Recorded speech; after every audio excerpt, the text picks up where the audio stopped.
اور پختہ ارادہ کر لیں اور فیصلہ کر لیں کہ مجھے ان رمضانوں سے بھرپور فائدہ اٹھانا ہے اور بہت زیادہ عبادتیں کرنی ہیں انشاءاللہ، اور ہر چیز کو پہلے سے پلان کریں، مجھے کرنا کیا ہے اور کس طرح کرنا ہے، پریورٹی سیٹ کرنی ہے۔ اگر آپ کی عید کی شاپنگ آپ رمضان سے پہلے ہی کر سکتی ہیں تو بہت اچھی بات ہے،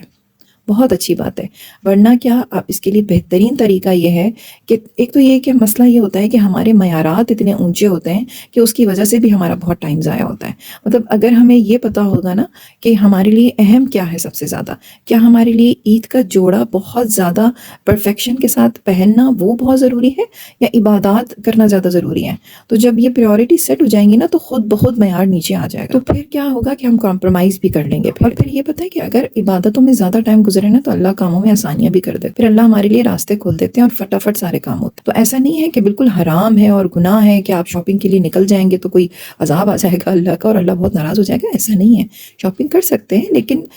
کم سے کم وقت اس میں صرف ہو تو اچھی بات ہے، تاکہ زیادہ سے زیادہ ٹائم عبادت میں گزرے۔ اور پھر یہ بھی ہو سکتا ہے کہ جب شاپنگ پہ جا رہے ہیں تو اپنا ذکر کرتے رہیں، اذکار پڑھتے رہیں۔ مسئلہ تب آتا ہے جب ہم پورا مطلب آخری عشرہ جو ہے پورا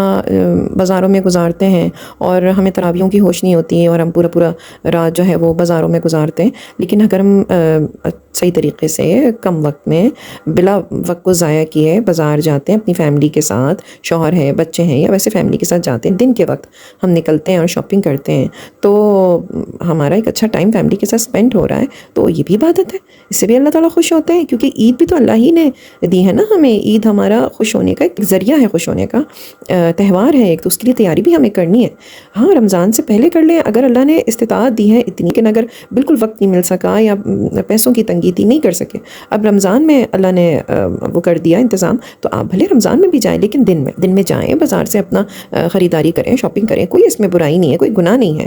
اگر آپ تہوار بنانے کے لیے بچوں کے ساتھ جا رہی ہیں، بچوں کو کپڑے دلا رہی ہیں، تو اس میں کوئی برائی نہیں ہے، کوئی گناہ نہیں ہے۔ گناہ تب ہوگا جب آپ کا پورا مطلب رمضان کا آخری، بالکل پورے رمضان کا ویٹ کرتے رہتے ہیں اور آخری عشروں میں نکلتے ہیں اور پوری رات پھر مطلب مغرب سے جو نکلے ہیں تو عشاء تک اور پھر رات دیر تک جو ہے وہ پھر شاپنگ ہی ہوتی رہتی ہے، تو اس سے آپ نے بہت زیادہ محتاط رہنا ہے کہ یہ آپ نے نہیں کرنا، کیونکہ تراویح ضروری ہیں پڑھنا رمضان میں، بھلے فرض نہیں ہے لیکن بہت زیادہ افضل ہے، بہت پسندیدہ ہے۔ تو یہ ہے ہی مہینہ عبادت کا، ہے ہی اصل میں عبادت کا، لیکن ہاں تہوار بھی اللہ کی طرف سے خوشی ہے، اگر اس کے لیے تیاری بھی کر رہے ہیں تو کوئی ایسے اتنا بڑا کوئی مسئلہ نہیں ہے کہ بالکل جا ہی نہیں سکتے بازار۔ کوشش کریں دن میں جائیں، مغرب سے پہلے گھر آ جائیں۔ اگر افطاری باہر بھی آ گئی ہے اور افطاری کچھ باہر بھی کھا لی صاف ستھرا طیب کھانا، تو اس میں بھی کوئی اتنا بڑا مسئلہ نہیں ہے،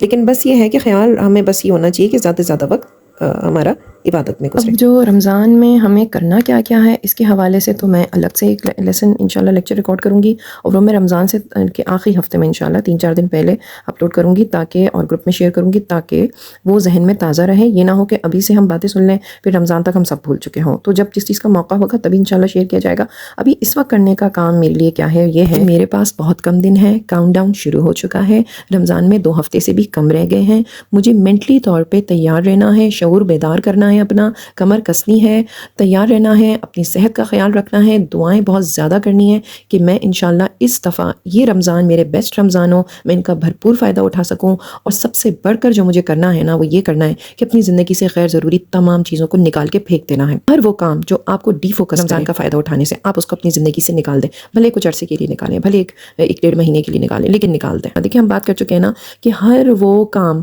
جو ہمیں ہمارے مقصد کے قریب لے جائے وہ ضروری ہوتا ہے، امپورٹنٹ ہوتا ہے، اور ہر وہ کام جو ہمیں ہمارے مقصد سے دور لے جائے وہ غیر ضروری ہوتا ہے۔ تو غیر ضروری تمام کاموں کو اپنی زندگی سے اکھاڑ کے پھینکنا ہے، ٹھیک ہے، اور فوکس کرنا ہے، پورا شعور کو بیدار کرنا ہے کہ رمضان آ رہا ہے، اس کی تیاری کرنی ہے اور بہت زیادہ دعا کرنی ہے۔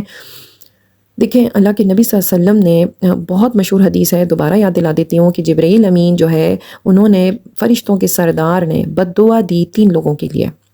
ایک وہ جو اللہ کے نبی صلی اللہ علیہ وسلم کا انہوں نے فرمایا کہ جو آپ کا نام سنے اور اس پہ درود نہ پڑے وہ ہلاک ہو جائے وہ شخص، آپ صلی اللہ علیہ وسلم نے فرمایا آمین۔ پھر انہوں نے کہا کہ جو اپنے والدین میں سے کسی ایک کو یا دونوں کو بڑھاپے میں پائے اور ان کی خدمت کر کے جنت نہ حاصل کرے تو وہ بھی ہلاک ہو جائے، تو آپ صلی اللہ علیہ وسلم نے فرمایا آمین۔ پھر فرمایا کہ جو رمضان کا مہینہ پائے، ہلاک ہو جائے وہ شخص جو رمضان کا مہینہ پائے اور اس میں اپنی مغفرت نہ حاصل کر سکے اللہ سے، تو آپ صلی اللہ علیہ وسلم نے فرمایا آمین۔ تو اب دیکھیں کتنے بدقسمت اور بدبخت ہوں گے وہ لوگ کہ جو یہ مہینہ پائیں اور اس میں اللہ کی بخشش حاصل نہ کر سکیں۔